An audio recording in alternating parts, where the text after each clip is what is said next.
云雾缭绕的山头对游客来说是壮丽的景致，但对摩斯利来说就像是大地诉说着过去几百万年来的故事。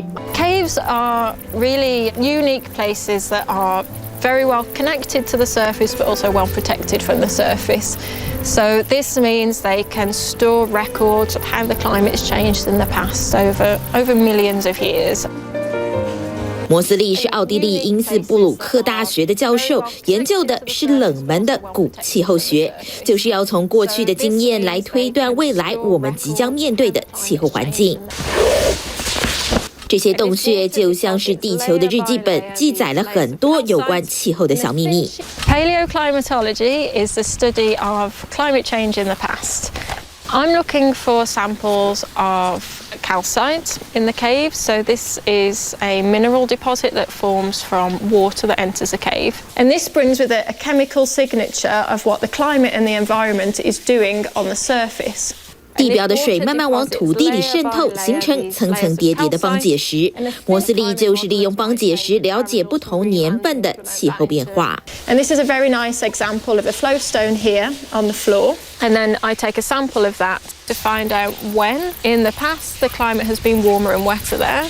And that can inform us about what we could expect to happen in the future. 摩斯利甚至还组成远征队前往格陵兰展开研究。在犹如火星一般又冷又干燥的环境下，取得不同地区的流石，可以更深入了解地球的变化。These all formed at times in the past when it was warmer and wetter than today. I've got some dates that are like 1.5 million years old on some samples, and I can analyze the chemistry in each layer. It's a bit like looking at tree rings. Each layer tells a different story and a different history about what the climate and the environment was doing at the time.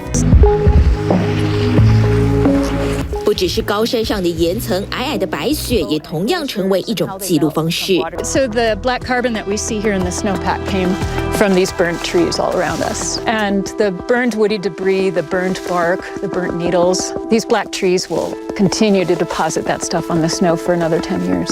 诺林长期研究高山融雪以及冰山融化的情况，这几年也观察到森林野火对高山冰层的影响。And lately I've been looking at the effects of wildfire on snowpacks. So this really high burn severity occurred as a result of the Caldor fire. And it was a huge fire that exploded over this landscape. And we don't usually expect that kind of fire behavior. 野火跟融冰听起来八竿子打不着，但事实上却是一环扣着一环，也显示暖化造成的极端气候影响的层面更广泛、更深远。And when this nice pristine white surface gets that black burnt debris on it, then that speeds up melting, right? Yeah, it melts it weeks earlier than it would otherwise. 极端气候的破坏更加明显，大量的数据显示地球暖化的速度已经逐渐失控，但这些长期研究气候历史的专家却很乐观，认为一切还有机会扭转。不过一旦不把握关键时刻改善二氧化碳排放的情况，数百万年前的历史教训可能将会再度上演。TVBS 新闻综合报道。